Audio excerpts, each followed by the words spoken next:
بسم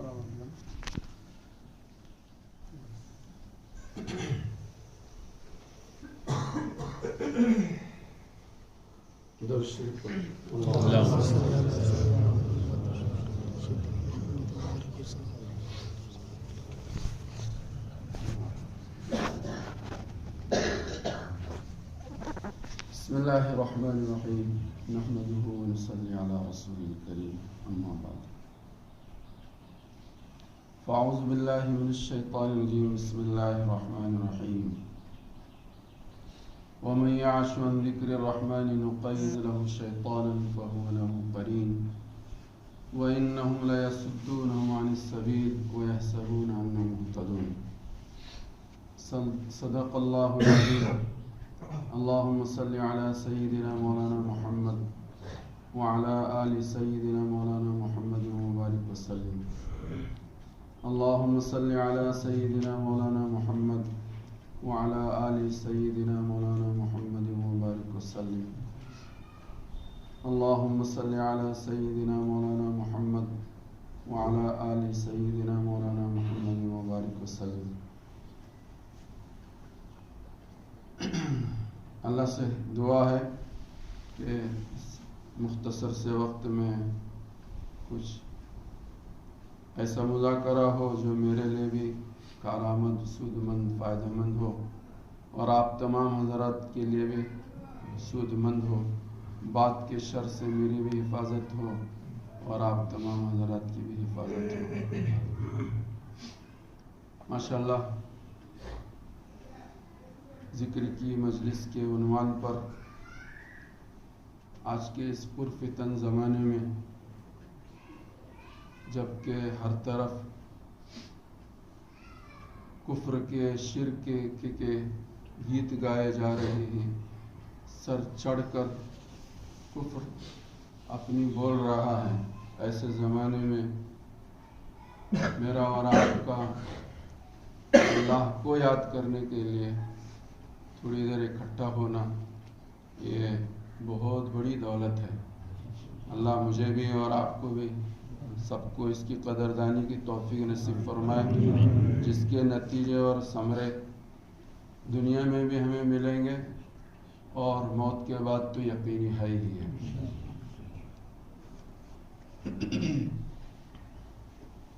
قرآن کریم کی جو آیت کریمہ میں نے آپ حضرات کی خدمت میں تلاوت فرمائی، قرآن نے اس میں اس بات کا اعلان کیا ہے کہ جو لوگ اللہ کے یاد سے غافل ہو کر دنیا میں جیتے ہیں ان پر اللہ پاک شیطان کو مسلط کر دیتے ہیں۔ وَمَن يَعْشُ عَن ذِكْرِ الرَّحْمَنِ نُقَيِّضْ لَهُ الشَّيْطَانُ فَهُوَ لَهُ قَرِينٌ، وہ ہر دم کا ان کا ساتھی بن جاتا ہے، وہ شیطان ہر دم کا ان کا ساتھی بن جاتا ہے۔ دنیا میں ہمارے اور آپ کے بہت سارے ساتھی ہیں، لیکن وہ ہر دم کے ساتھی نہیں ہیں، گاہے بگاہے کبھی کبھار وقتاً فوقتاً میرے اور آپ کے وہ ساتھ رہتے ہیں، لیکن دنیا سے اللہ سے غافل ہو کر دنیا میں جو لوگ جیتے ہیں ان کے اوپر جو شیطان اللہ مسلط کرتا ہے وہ شیطان اس کا ہر دم کا ساتھی ہوتا ہے، سفر کا، حضر کا، جلوت کا، خلوت کا، رات کے اندھیرے کا، دن کے اجالے کا، ہر موقع کا وہ ساتھی بن جاتا ہے۔ اس کا کام کیا ہوتا ہے قرآن کریم نے اس کو بھی بیان فرمایا، نقیض له شیطانا فهو له قرین وَإِنَّهُمْ لَيَصُدُّونَهُمْ عَنِ السَّبِيلِ، وہ رائے حق سے اس انسان کو ہٹانے کی اور موڑنے کی ناپاک کوشش کرتا رہتا ہے اور ایک غلط راستے پر اس کو ڈالتا ہے اور اس کو یہ سلجھاتا ہے اور یہ سمجھاتا ہے اور یہ بتاتا ہے، اسے باور کرانے کی کوشش کرتا ہے، اس کے دل و دماغ میں بات اتارنے کی کوشش کرتا ہے کہ دیکھ تو جس راستے پر چل رہا ہے وہ راستہ تیرے لیے کامیابی کا راستہ ہے۔ وہ شیطان اس کو سلجھاتا ہے، بتاتا ہے۔ آج دنیا میں بہترے انسان ہیں اور ایمان والوں کا بھی بہت بڑا طبقہ ہے کہ جن کی زندگیوں میں اللہ کا ذکر اور ذکر کی مجلس سے تو دور کی بات ہے، بڑی بات ہے، ان کی زندگی میں فرائض اور واجبات کا تک عطا پتہ نہیں، سب سے پہلے مجھے اور آپ تمام حضرات کو فرائض کا اہتمام اور منکرات فحش اس سے گریز اور پرہیز، اور منکرات اور فحش میں سب سے بڑا منکر، سب سے بڑا فحش حرام خوری ہے۔ حرام خوری کے ساتھ آپ کتنی بھی ریاضت اور مجاہدے کرتے رہو گے تو وہ کارآمد نہیں ہو سکتے، سود مند نہیں ہو سکتے، نہ دنیا میں ہو سکتے ہیں نہ موت کے بعد ہو سکتے ہیں۔ ہماری تمام کوششیں جو دینی اعتبار سے اللہ کو خوش کرنے کے لیے ہو رہی ہیں، اپنی آخرت کو سنوارنے کے لیے ہو رہی ہیں، ان میں بنیادی طور پر ایمان والے کے لیے ضروری ہے کہ آپ اپنی آمدنی کے راستوں کو صاف ستھرا اور محتاط اور پاک بنائیں۔ اس میں احتیاط جہاں تک ہم اختیار کر سکتے ہیں اسے اختیار کرنے کی کوشش کریں۔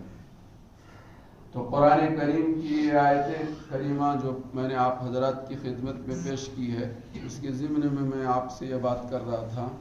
تو ایک تو یہ ہے کہ فرائض کا اہتمام ہماری زندگیوں میں ہو، نمازوں کا اہتمام ہو، روزوں کا اہتمام ہو، قرآن کریم کی تلاوت کا اہتمام ہو، ذکر و اذکار کا اہتمام ہو۔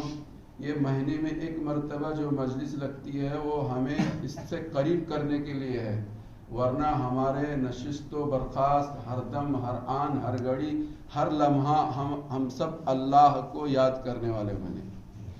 صرف مہینے میں ایک مرتبہ اللہ کو یاد کر کے مہینہ بھر چھٹی کریں، یہ اچھی چیز نہیں ہے۔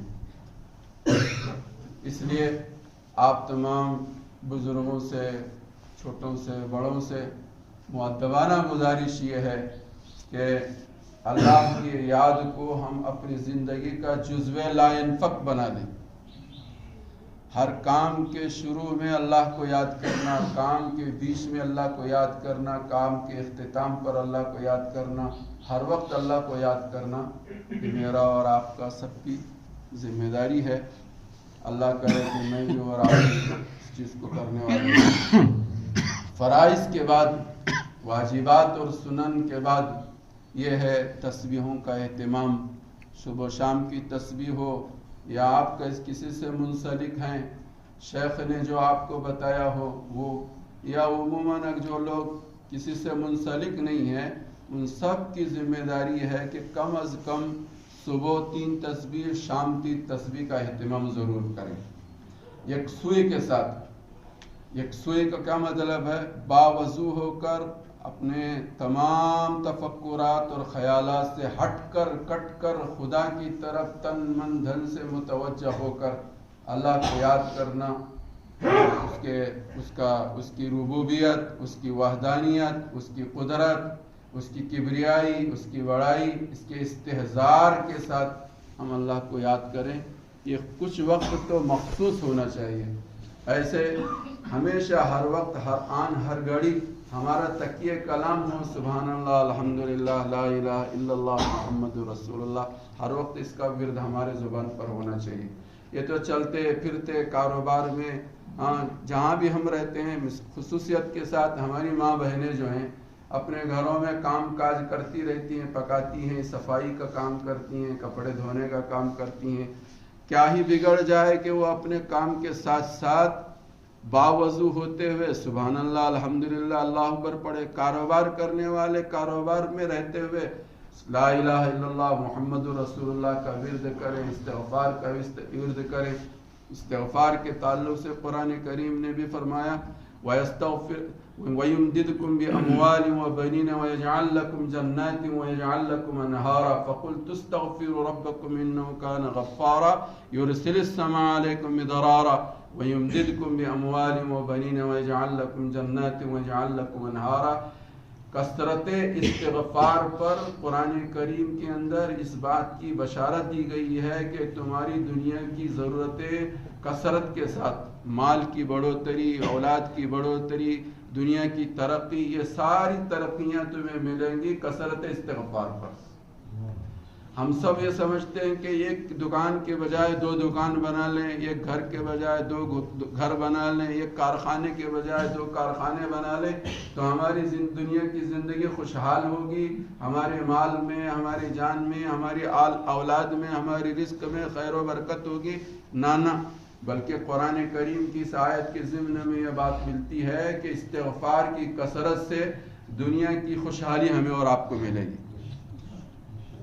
لیکن چونکہ ہمارا ایمان اللہ کی ذات سے ہٹا ہوا ہے، کٹا ہوا ہے، گرچہ ہم ایمان والے ہیں، گرچہ ہم اللہ کو کرتا دھرتا اپنی زبان سے کہتے ہیں، حاجت روا مشکل کشا کرتے ہیں، لیکن پھر بھی زبان حال سے جو ہمارا زبان سے جو حال بتا رہا ہے وہ کچھ اور ہے اور زبان سے کہنے کو کچھ اور کہا جا رہا ہے۔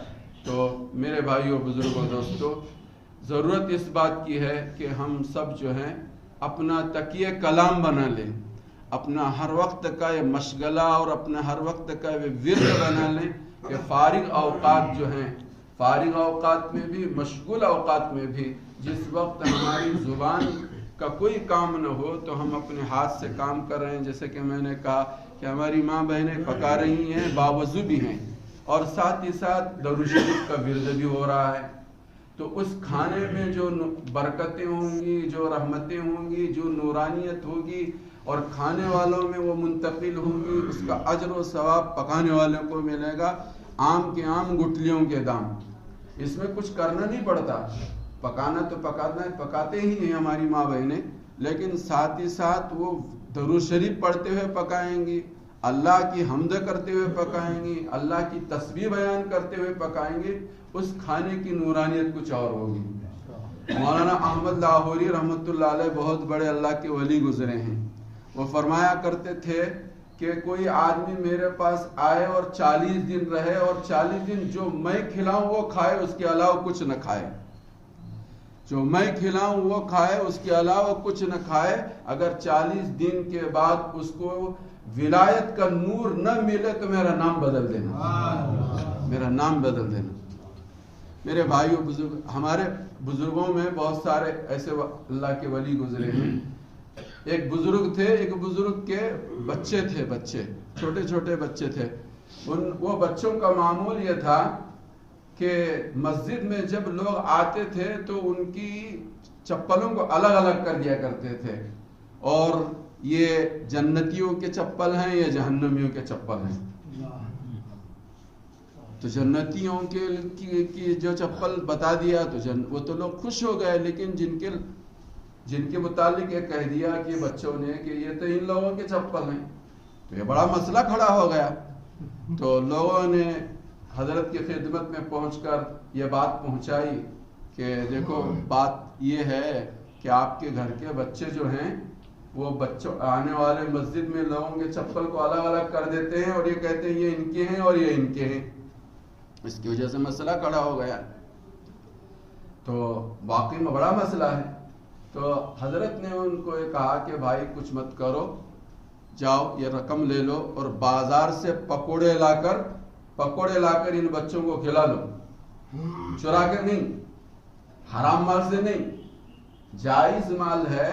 دنیا بازار میں جو پکوڑے بنتے ہیں وہ پکوڑے خرید کے لاؤ اور ان بچوں کو میرے کھلاؤ۔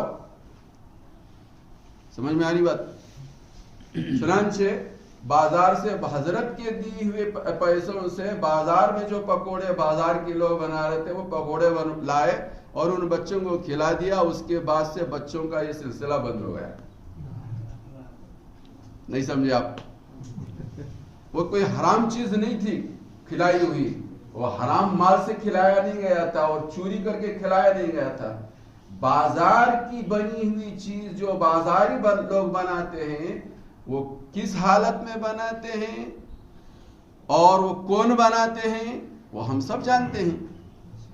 اس میں وہ نورانیت نہیں رہتی، اس میں وہ چیز، وہ خوبیاں نہیں رہتی کہ ایک ایمان والی وضو کے اہتمام کے ساتھ، صفائی کے اہتمام کے ساتھ، پاکی کے اہتمام کے ساتھ اور ذکر کے اہتمام کے ساتھ جو بنایا جاتا ہے اور جو کھایا جاتا ہے، اس سے جو نورانیت بنتی ہے اور اس سے جو دل میں نورانیت پیدا ہوتی ہے، پھر اس آنکھوں سے جو بچہ دیکھتا ہے اور جو دیکھتے ہیں ان کی بات ہی کچھ اور ہوتی ہے۔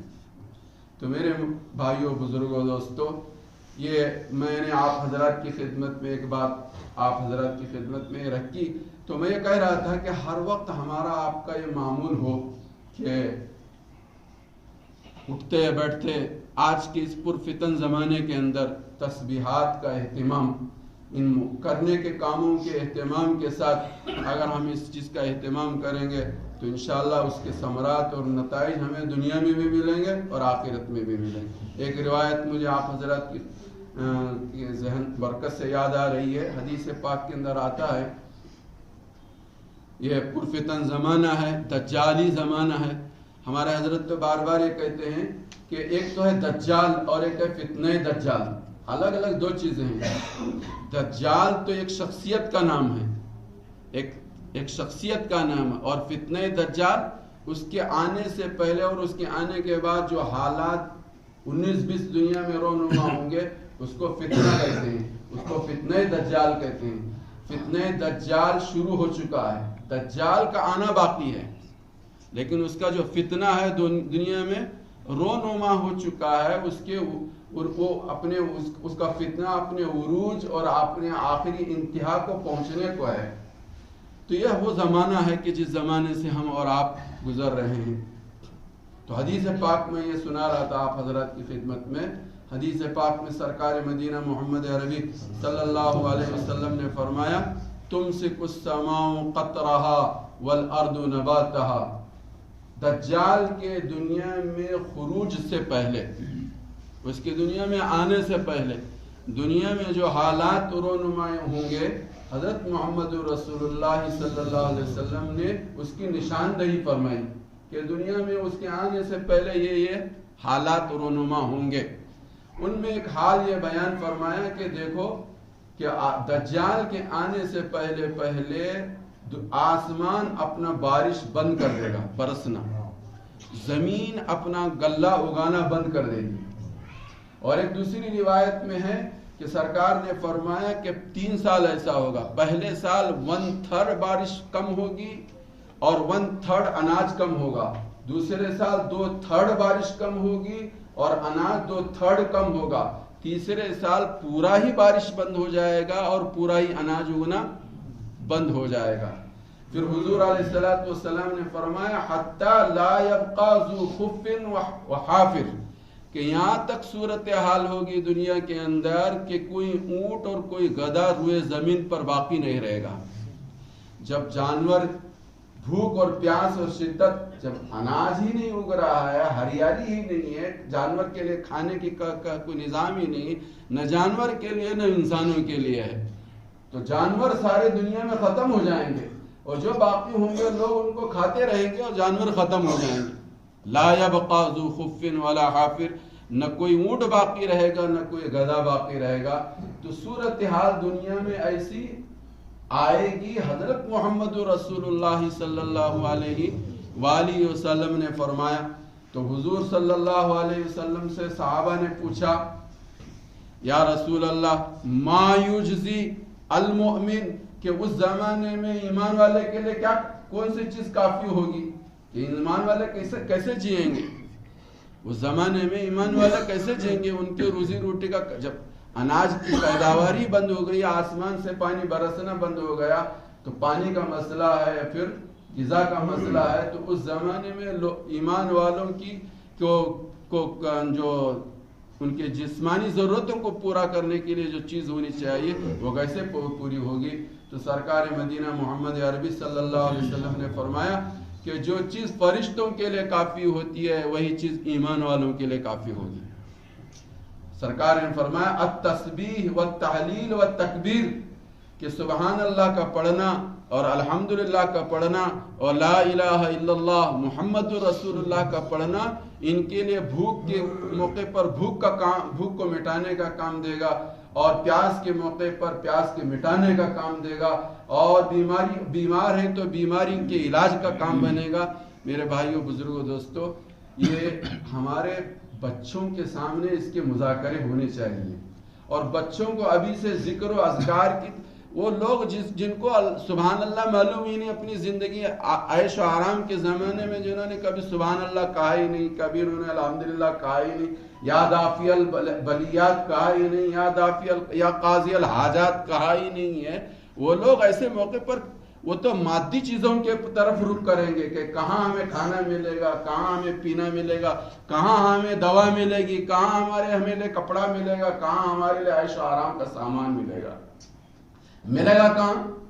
اس زمانے میں ملے گا کہاں؟ سرکار مدینہ محمد عربی صلی اللہ علیہ وسلم نے فرمایا تسیر معاہ جبال خبز وانہار نہر، کہ اس زمانے میں جب دجال ظاہر اس کا خروج ہوگا تو اسی کے پاس سارے وسائل، انسان کے جینے کے جتنے وسائل ہوں گے سب اس کے کنٹرول میں ہوں گے، سب اس کے کنٹرول میں ہوں گے۔ والناس فی جہد الا من اتبعہ، سارے لوگ انسان پریشانیوں کے زمانے میں پریشانیوں کے ماحول میں رہیں گے، لیکن الا من اتبعہ، جو اس کی اتباع کرنے والے ہوں گے، جو اس کی خدائی کے گیت گانے والے ہوں گے، جو اس کی ماننے والے ہوں گے، جو اس کے راستے پر چلنے والے ہوں گے، فرمایا کہ اس کے لیے وہ روٹی بھی مہیا کرے گا، ان کے لیے وہ پانی بھی دے گا، ان کے لیے وہ عیش و آرام کی چیزیں بھی مہیا کرے گا۔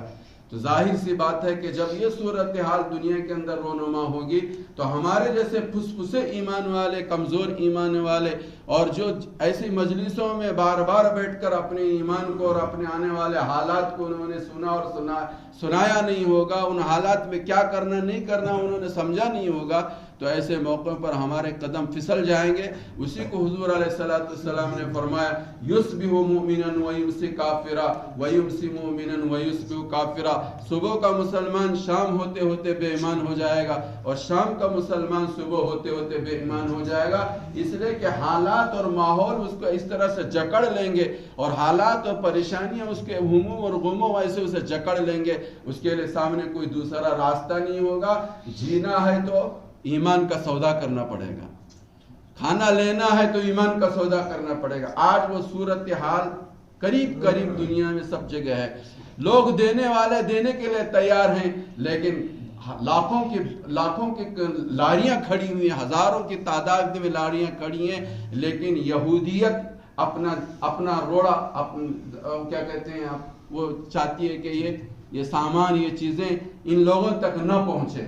ہم وہ ساری چیزیں دیکھ رہے ہیں، آج ایک خطے میں ہو رہا ہے، آنے والے زمانے میں پوری دنیا کے اندر وہ ساری صورتحال رونما ہوگی، ایسے حالات دنیا میں ہوں گے۔ یہ حضرت محمد رسول اللہ صلی اللہ علیہ وسلم جس کی طرف اشارہ کر رہا ہوں، آپ سمجھ رہے ہیں، ہزاروں کی تعداد میں آج لاریاں کھڑی ہوئی ہیں، سامان لدے ہوئے ہیں، اور لوگ ایک ایک گلاس کے لیے پریشان ہیں، ایک ایک لقمے کے لیے پریشان ہیں، ان کے لیے سردی اور گرمی سے بچاؤ کا کوئی سامان نہیں ہے۔ دینے والے دینا چاہتے ہیں، لیکن روکنے والے کون ہیں؟ سب سمجھ رہے ہیں۔ آج ایک خطے میں ہے، یہ خطے میں ہے، لیکن ان قریب وہ زمانہ آنے والا، ہماری اور آپ کی نسل، اللہ ان کے ایمان کی حفاظت فرمائے۔ ہمارے ماں باپ، ہمارے سرپرستوں کی سب سے بڑی ذمہ داری ہے ایجوکیشن دلانا، ان کو مستقبل کو روشن بنانا، یہ سب بات کی چیزیں ہیں، لیکن اس وقت سب سے بڑا مسئلہ مسلمان سماج کے سامنے اور مسلمان سرپرستوں کے سامنے، والدین کے سامنے ہے اپنے بچوں کا، تو سب سے بڑا مسئلہ یہ ہے کہ آنے والے دنوں میں حالات کی وجہ سے اور ماحول کی وجہ سے ہماری نئی نسل کے ایمان پر کسی قسم کی کوئی ضرب نہ آئے۔ حالات پر حالات سہ رہے ہیں، سارے بچے کے بچے شہید ہو رہے ہیں، جوان شہید ہو رہے ہیں، ایسے بھی بچے ہیں کہ جن کا نہ کوئی باپ ہے، نہ کوئی ماں ہے، نہ کوئی بھائی ہے، تنا ایک بچہ بچا ہوا ہے، 5 سال کا، 6 سال کا، 7 سال کا، اور ایسا ماحول ہے۔ لیکن ہمارے کچھ ایسے ایمان والے ہیں، ان کی صدائیں حسبنا اللہ ونعم الوکیل، نعم المولا ونعم النصیر۔ ایسا ایمان ہمارے اس ملک کے ہر مسلمان کا اور آنے والی نسل کا ہر ایک کا بننا چاہیے۔ تو میں یہ کہہ رہا تھا کہ ایسی صورتحال ہوتی تو اس زمانے میں ہمارے اور آپ کے لیے دنیا کی ساری ضرورتوں کو پوری کرنے والی چیز کیا ہوگی؟ تسبیح و تحلیل و تکبیر۔ اس لیے ابھی اسے ہم سب کو بھی، ہمارے بڑوں کو بھی، ہمارے چھوٹوں کو بھی، تمام فرائض و واجبات کے ساتھ ساتھ قرآن کریم کی تلاوت. قرآن کریم آج ہم سب جو ہیں ہمارے بڑوں کے انتقال کا انتظار کر رہے ہیں کہ انتقال ہو تو قرآن پڑھیں. ماں کا انتقال ہو تو قرآن پڑھیں, باپ کا انتقال ہو تو قرآن انتقال پر پڑھنے کے لیے قرآن کریم نہیں آیا ہے. قرآن کریم کی تلاوت سے ہمارا ہر گھر اس کی تلاوت کی آواز سے گونجنا چاہیے.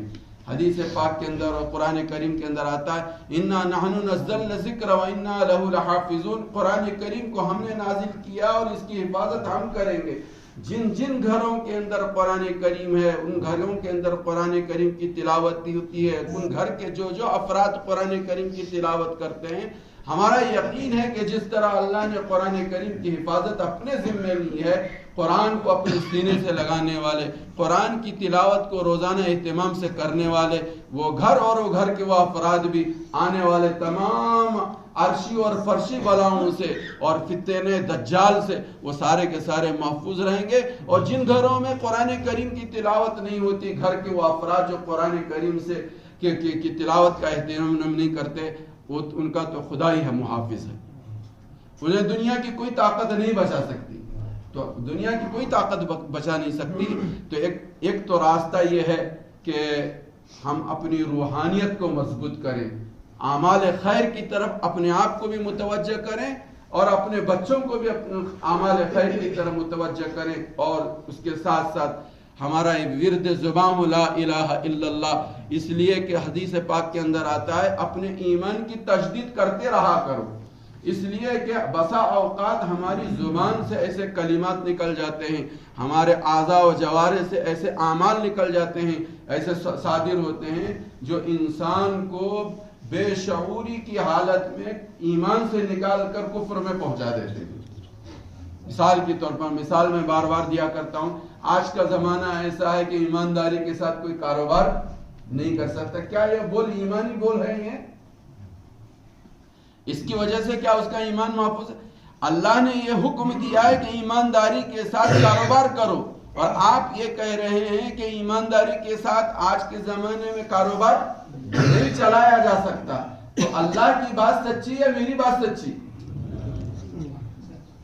ہم سوچ سکتے ہیں کیا ان بولوں کے بولنے پر میرا ایمان سلامت رہے گا, میرا ایمان محفوظ رہے گا؟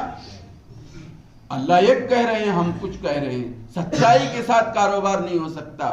آج کاروبار میں جھوٹ بولنا ہی پڑتا ہے. جب تک جھوٹ نہیں بولتے کاروبار, ماحول سے اتنے متاثر ہو گئے ہیں, ماحول سے اتنے متاثر ہو گئے ہیں کہ کفریہ کلمات ایک ایمان والا نماز پڑھنے والا, نماز کا اہتمام کرنے والا اور بھی خیر کے کاموں میں حصہ لینے والا بھی, اس کی بھی زبان پر ایک کلمات ہیں آج کے زمانے میں کہ آج کے زمانہ جو ہے ایمانداری کا زمانہ نہیں, ایمانداری کے ساتھ ہم کب کر نہیں کر سکتے, سچائی کے ساتھ اپنے کاروبار کو چلا نہیں سکتے. ایک ایسے کلمات ہیں جو ایمان والا ایمان اپنے آپ کو سمجھتے ہوئے بھی ایمان سے خارج ہو رہا ہے. اس کے لیے ضروری ہے لا الہ الا اللہ محمد رسول اللہ ہمارا تکیہ کلام بنے, ہمارا تکیہ کلام بنے. میرے بھائیوں, بزرگوں, دوستوں, تو قرآن کریم کی تلاوت کا اہتمام ہو, تسبیحات کا اہتمام ہو کہ جس کی وجہ سے ہم آنے والے فتنوں سے اپنے آپ کو بھی بچا سکیں اور اپنی نئی نسل کو بالخصوص نئی نسل کو ہم جو ہے بچا سکیں. اللہ پاک مجھے بھی اور آپ کو بھی سب کو سمجھنے کی توفیق عطا فرمائے. حضرت محمد رسول اللہ صلی اللہ علیہ وآلہ وسلم نے قیامت تک کے تمام حالات, قیامت کیا, قبر میں کیا حالات آئیں گے, ان حالات کا حل کیا, میدان محشر میں کیا حالات آئیں گے, وہ حالات کیا ہیں, ان کا حل کیا, حساب و کتاب کے وقت کیا حالات آئیں گے, ان کا حل کیا. اس طرح سے دنیا میں کیا کیا حالات آئیں گے وہ حالات بھی بتا دیا اور ان کا حل بھی بتا دیا. یہ میری اور آپ کی کمی اور کوتاہی ہے, لاپرواہی ہے, بے فکری ہے, بے خبری ہے کہ ہم اس کو جان کر اور اس کی تیاری کرنے کے لیے تیاری نہیں کر رہے ہیں. تو ایک تو یہ ہے کہ یہ مادی فتنے دنیا میں طوفان کی طرح سے آ رہے ہیں, اس کا مقابلہ ہم روحانی طاقت کے ذریعے سے کر سکتے ہیں. اس لیے کہ ہمارے پاس مادی وسائل ہے نہیں ہے، ہم مادی وسائل کے ذریعے سے باطل کا مقابلہ نہیں کر سکتے. مادیت پرستی کا مقابلہ ہم روحانی طاقت ہی سے کر سکتے ہیں. حضرت عیسیٰ علیہ السلام آئیں گے اور روحانی طاقت کے ساتھ آئیں گے اور ساری باطل کو مٹی پلیت کر دیں گے، اور ان کے پاس کون سی طاقت ہوگی؟ وہ روحانی طاقت ہوگی. اس کے ساتھ ہی ساتھ ہماری اور آپ کی یہ سب کی ضرورت ہے کہ آنے والے دنوں کو بھانپ کر ہم ابھی سے اپنی کیا کہتے ہیں تیاری کرنے کی ضرورت ہے. حالات کو بھانپنا اور اس کے مطابق اپنے آپ کو سیٹ اپ کرنے کی کوشش کرنا. بیک وقت حالات آ جائیں گے تو سٹ پٹا جائیں گے. اس کے لیے میری اور آپ کی سب کی ضرورت ہے کہ ہم حالات سے پہلے حالات سے باخبر ہو کر حالات کے سدے باب کے لیے اپنی اپنی کوششوں کو جاری رکھیں. جو بھی کوششیں ہو سکتی ہے وہ کرنے کی کوشش کریں. ان کوششوں میں سے ایک کوشش ہم جگہ جگہ جا رہے ہیں، وہاں یہ کہہ رہے ہیں الاقتصاد فی النفقۃ نصف المعیشۃ. اپنی روزی، اپنی آمدنی کو بچت کے ساتھ، اپنی آمدنی کو کفایت شعاری کے ساتھ خرچ کرنا، یہ آج کی اشد ضرورت ہے. آج کا مسلمان اپنی آمدنی کو بچانا اور اب کفایت شعاری کے ساتھ گزارنا، اس کا تو دور دور تک ہمیں کوئی کہیں جھلک نظر نہیں آ رہی ہے. آمدنی کم ہے اور ہماری شادیوں میں خرچے زیادہ ہیں. آمدنی ہماری کم ہے، ہمارے خوشیوں کے پروگراموں میں خرچ زیادہ ہیں.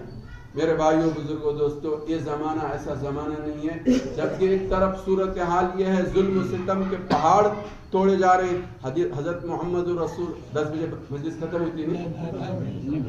حضرت محمد رسول اللہ صلی اللہ علیہ وآلہ وسلم نے فرمایا کہ قرب قیامت میں فتنے آئیں گے. فتنے کیسے ہوں گے؟ فتنۃ الاحلاس. سرکار نے فرمایا فتنے احلاس آئے گا. سرکار سے صحابہ نے پوچھنا فتنے احلاس کیا ہے؟ تو حضور نے فرمایا ہی حرب و حرب. کیا ہوگا اس زمانے؟ فتنے احلاس کسے کہتے ہیں؟ کہ لوگ ایک دوسرے سے بھاگ رہے ہوں گے. آج صورتحال بالکل بہن یہی ہے. مرنے والے مر رہے ہیں، ہمیں ان سے کوئی لینا دینا نہیں ہے.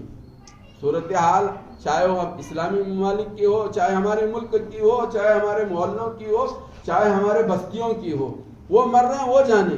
ہم سب خاموشی کے ساتھ اپنی باری کا انتظار کر رہے ہیں.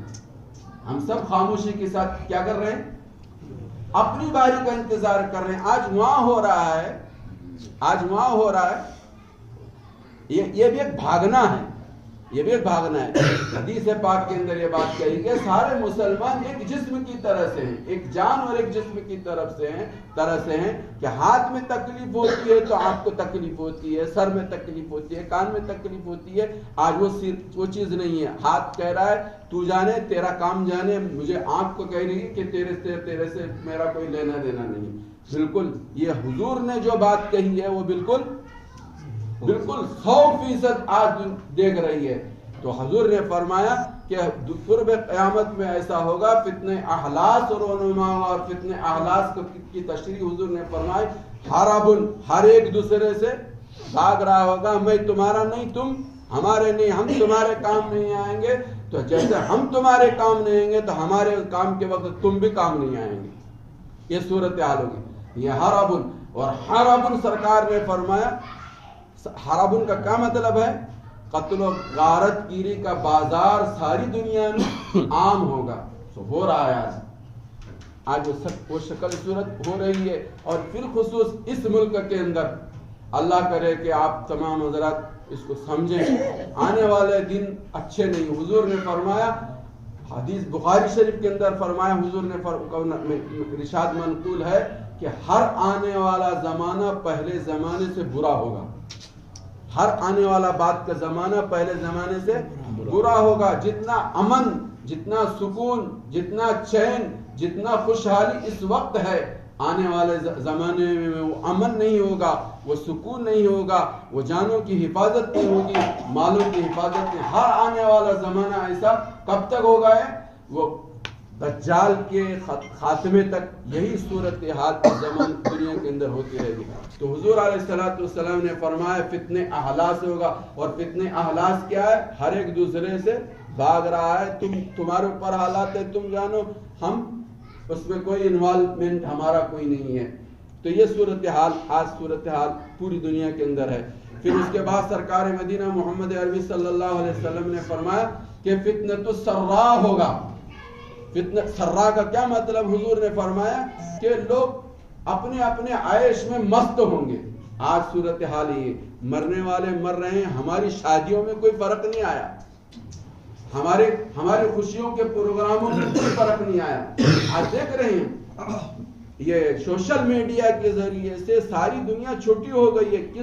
دنیا کے کس خطے میں ہمارے سماج پر، ہمارے بچوں پر، ہماری عورتوں پر، ہمارے جوانوں پر، ہمارے علاقے پر کیا ہو رہا ہے سب دیکھ رہے ہیں.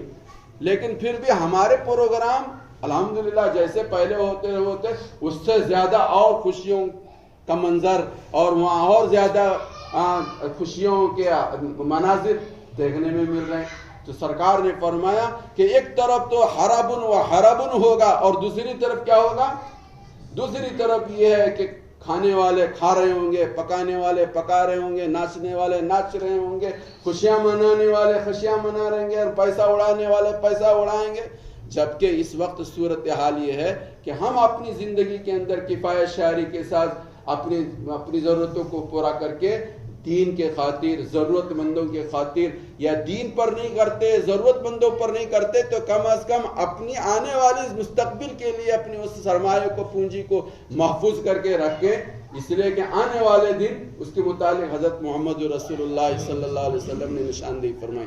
تو فتنۃ السرا ہوگا. اس کے بعد سرکار مدینہ محمد عربی صلی اللہ علیہ وسلم نے فرمایا اس کے بعد فتنۃ الدہیمہ ہوگا. اور وہ فتنۃ الدہیمہ ایسا ہوگا حضور نے فرمایا لا تدعوا احدا من هذه الامه الا لطمته لطمه، کہ اس فتنے کے اندر کوئی بچ نہیں پائے گا. وہ فتنہ ایسا ہوگا کہ اس میں کوئی بچ نہیں پائے گا، اس سے ہر ایک آدمی متاثر ہوگا. دنیا کا سارے بسنے والے، چاہے ہم ہوں چاہے وہ ہوں، سارے لوگ اس سے متاثر ہوں گے.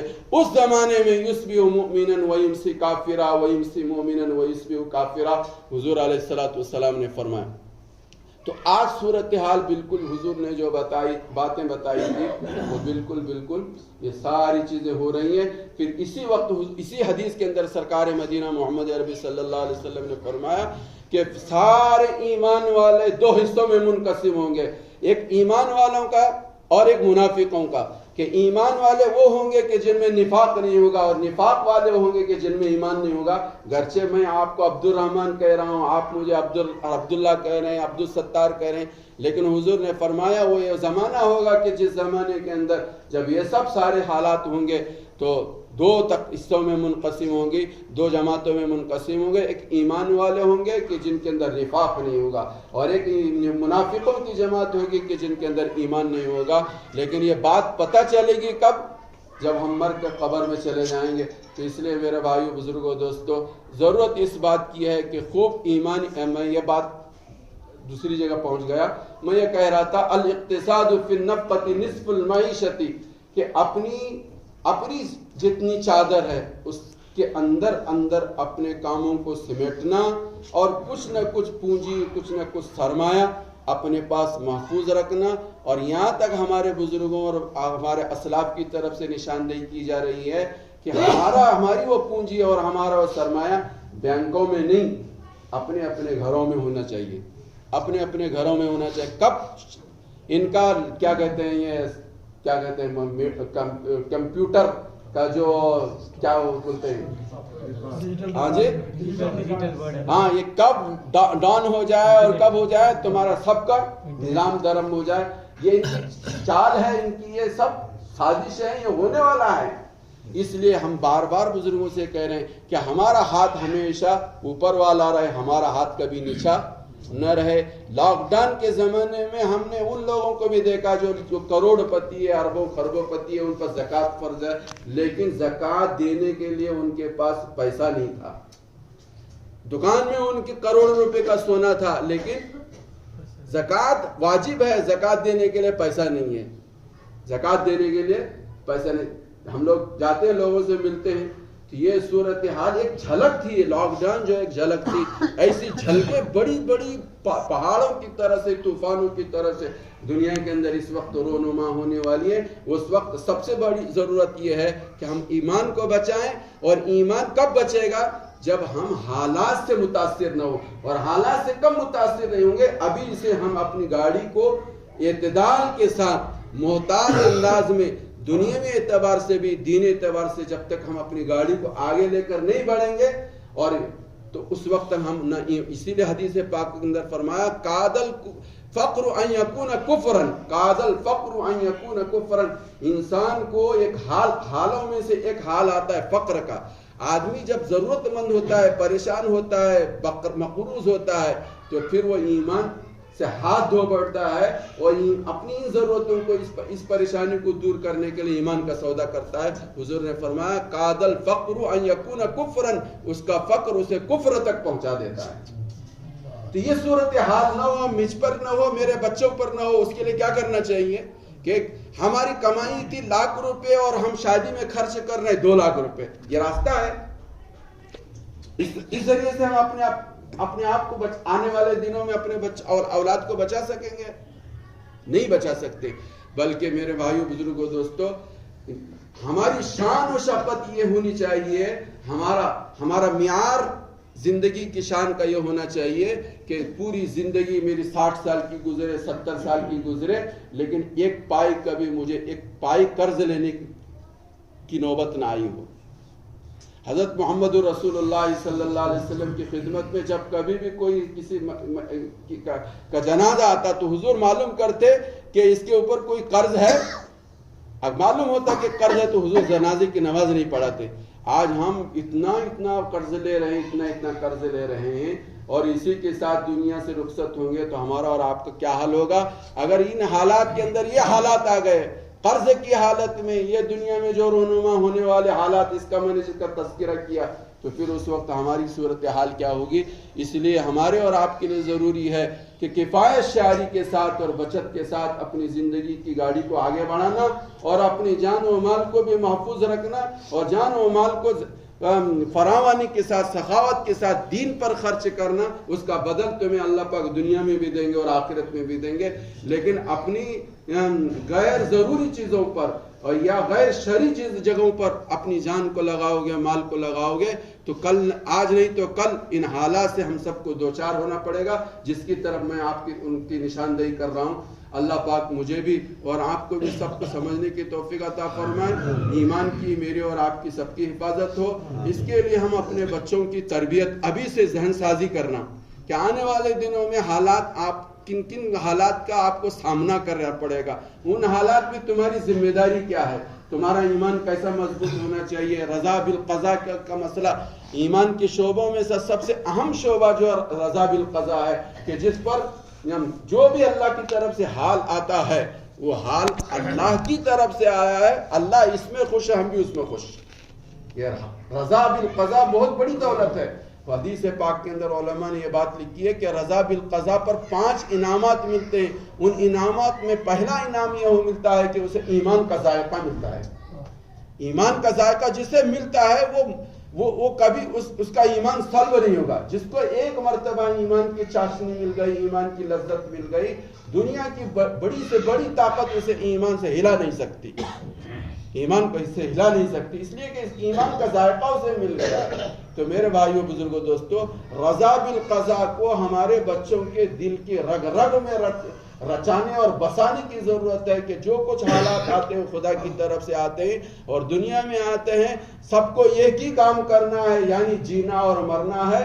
رہی بات رنج و راحت کی، یہ تو صرف وقت کا گزرنا ہے۔ دنیا کے حالات تو ایسے ہی ہوتے ہیں۔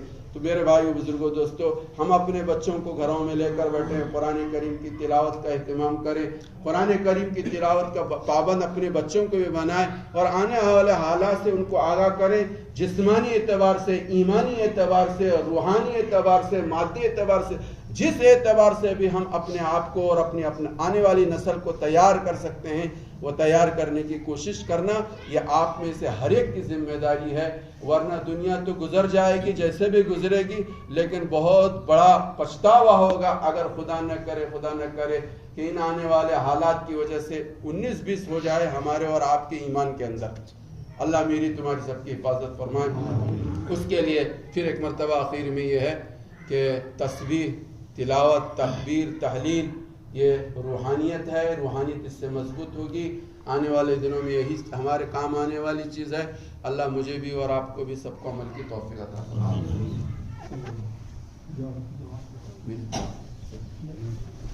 درود شریف پڑھیں۔ اللہم لک الحمد ولک الشکر کلہ، اللہم صلی علی سیدنا مولانا محمد وعلی آل سیدنا مولانا محمد مبارک وسلم۔ یا اللہ ہم سب کی ایمان کی حفاظت فرما، اللہ ایمان کامل نصیب فرما، اے کریم آقا ایمان اور عمل پر جمنے کی اللہ توفیق نصیب فرما، اللہ خاتمہ بالخیر فرما۔ اے کریم آقا رحیم مولا ملک کے حالات بھی بہتر بنا، اے کریم آقا پوری دنیا میں مسلمان جہاں کہیں مظلوم ہیں ان کی غیب سے مدد و نصرت فرما۔ یا اللہ کمزور ہیں، ناتواں ہیں، بے کس ہیں، بے بس ہیں، بے سہارا ہیں، یا کریم یا رحیم اپنی بے کسی بے بسی کا اظہار کرتے ہیں، ہمیں کسی امتحان و آزمائش میں مبتلا نہ فرما۔ ہماری نسل کو، آنے والی نئی نسل کو اللہ ایمان و آزمائش، اللہ ایمان ان کو مضبوط عطا فرما۔ یا اللہ حالات اور پریشانیوں سے ان کی حفاظت فرما۔ اے اللہ بالخصوص آنے والے دنوں میں ہمارے ملک کے حق میں خیر کے فیصلے فرما۔ یا اللہ ہمارے مساجد کی، مقابر کی، خانقاہوں کی، مدارس کی، دینی اداروں کی، دنیاوی اداروں کی، اے اللہ تنظیموں کی، جماعتوں کی، یا اللہ سب کی پوری حفاظت فرما۔ ہمارے بچیوں کی آبرو عزت کی حفاظت فرما، ہمارے جوانوں کے جان کی مال کی حفاظت فرما، کاروبار کرنے والوں کے کاروبار کی حفاظت فرما، اللہ گھر بار کی حفاظت فرما۔ اے کریم آقا اے رحیم مولا، اے مولا کریم، اے مولا رحیم، شریروں کے شرار سے، فتنوں کے فتنے سے، حاسدوں کے حسد سے، عرشی فرشی بلاؤں سے، لمبی اور گندی اور بڑی بیماریوں سے، اے کریم آقا اپنے کرم سے ہم سب کو محفوظ فرما، ہم سب کو محفوظ فرما، حلال طیب کشادہ رزق نصیب فرما، حرام مال سے ہم سب کی حفاظت فرما، اللہ حرام مال سے ہم سب کی حفاظت فرما۔ یا کریم صحت عافیت عطا فرما، روزی روٹی میں برکت عطا فرما۔ یا اللہ اس جگہ کو قبول فرما، اللہ اس جگہ کو قبول فرما۔ اے کریم آقا اے رحیم مولا اس جگہ کو آباد کرنے کے لیے جن لوگوں نے جس طرح سے بھی ساتھ دیا ہے، یا اللہ یا محبت بھری نظر سے دیکھتے ہیں، اللہ سب کو قبول فرما۔ یا اللہ تمام علاقے میں بسنے والے سارے انسانوں کے دل کے اندر اس کی عظمت، اس کی محبت، اس کا احترام پیدا کر دے۔ یا کریم اگل بغل کے لوگوں کو ہمارا حمایتی بنا، یا اللہ ہمارا حمایتی بنا، یا اللہ ہمارا حمایتی بنا۔ اللہ ان کے قسمت میں ہدایت عطا فرما۔ یا اللہ اگر ہدایت نہ ہو تو کم از کم ہمارا حمایتی بنا دے۔ یا اللہ ان کے دل میں ہماری محبت ڈال دے، اس جگہ کی محبت کو ڈال دے۔ یا اللہ تمام شرور و فتن سے محفوظ فرما۔ اللہ جنہوں نے دعاؤں کی درخواستیں کی ہیں، یا کریم آج کی ذکر کی مجلس کی برکت سے اللہ ان کی ضرورتوں کو پورا فرما، بیماروں کو صحت عطا فرما، مقروضوں کے قرضوں کی ادائیگی غرض شکل صورت پیدا فرما، پریشان حالوں کی پریشانی کو دور فرما، بے اولادوں کو اولاد عطا فرما۔ اے اللہ ہماری اولاد کو ہماری آنکھوں کے ٹھنڈک کا سامان بنا، یا کریم جنت میں درجات کے بلند ہونے کا ذریعہ بنا۔ اے کریم آقا رحیم مولا، یا اللہ اس سلسلہ جن حضرات نے چلایا ہے، یا کریم یا رحیم اللہ ان کے لیے ذخیرہ آخرت بنا، یا اللہ ان کے لیے ذخیرہ آخرت بنا، دنیا بھی ان کی بہتر بنا، آخرت بھی ان کی بہتر بنا۔ اللہ ہماری ضرورتوں کو ہم سے زیادہ آپ جانتے ہیں، یا اللہ ہمیں مخلوق کی محتاجی سے بچا کر ہماری ضرورتوں کو اپنے غیبی خزانے سے پورا فرما۔ اللہ رمضان کا مبارک مہینہ آ رہا ہے، یا اللہ اس میں قرآن کا پڑھنا، قرآن کا سننا، سنانا، سمجھنا، سمجھانا، عمل کرنا ہمارے لیے آسان فرما، عبادتوں کا کرنا آسان فرما، روزوں کا رکھنا آسان فرما، سنانے والوں کو سنانا آسان کر دے۔ یا اللہ کریم آقا جس کرم کے ساتھ تو انہیں یہاں تک پہنچایا ہے، اللہ اسی کرم کا تجھے واسطہ رمضان تک ہمیں پہنچا دے۔ ہم سب کی عمروں میں برکت عطا فرما، اللہ ہم سب کی عمروں میں برکت عطا فرما۔ اللہ ہماری دعا کو اپنے کرم سے قبول فرما۔ صلی اللہ علیہ وآلہ وسلم۔